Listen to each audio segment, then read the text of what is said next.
Sosdai à tous pour les amateurs de saumon, en particulier du saumon cru.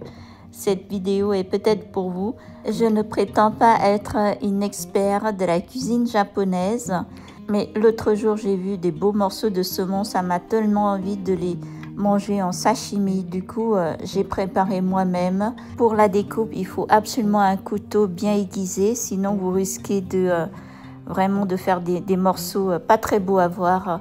Moi, j'ai enlevé tout d'abord la peau du saumon. Il faut enlever de façon assez épais. Toute la partie noire, il ne faut pas que ça reste. Il faut que vraiment ça parte avec la peau.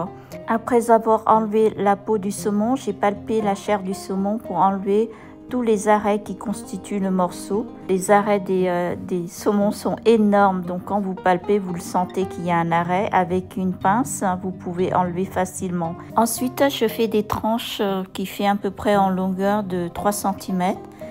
Et c'est seulement là que je commence à couper morceau par morceau pour la dégustation. Et vous voyez, il y a forcément des parties qui sont grasses. Ça aussi, je les enlève.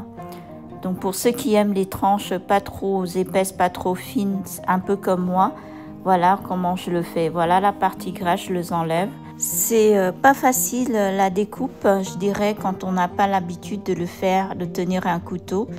Mais déjà, d'avoir un couteau qui coupe très bien, ça vous aide déjà énormément. Si vous avez un couteau qui est mal aiguisé, quand vous allez couper, ça va faire... ça va bâiller un peu, parce que quand vous allez couper, ça ne sera pas une coupe tranche, ça va être une coupe en plusieurs fois sur le même endroit. Ça va pas faire des beaux morceaux de saumon, surtout quand on la mange crue comme ça, le visuel est important. Et du coup, moi j'ai aiguisé, le couteau que j'ai, c'est celui que j'utilise le plus parce qu'il coupe très bien, c'est un couteau japonais. Et même avant de couper, j'ai encore aiguisé plusieurs fois. Et voilà mon sashimi de saumon préparé à la maison, avec bien sûr l'indispensable ingrédient pour accompagner le sashimi qui est le wasabi.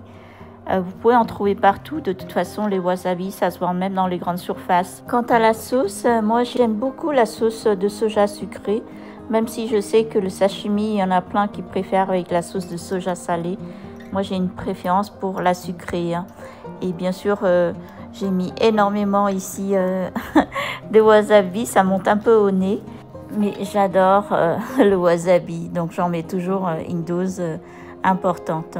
C'est pour ça qu'adoucir avec la sauce sucrée, c'est bien meilleur. Il manque plus dans cette recette du gingembre confite, pas confite, du gingembre qu'ils appellent en saumure.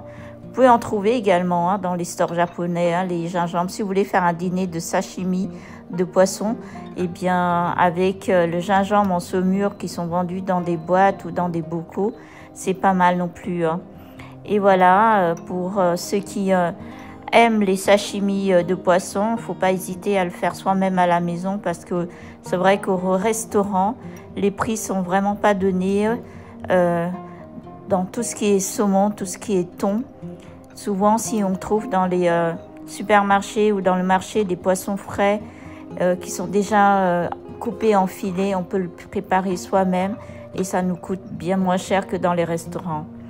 Et voilà, j'espère que ma vidéo pourrait vous donner envie de préparer vous-même ces poissons, ces plats japonais qui sont assez coûteux au restaurant. À très bientôt.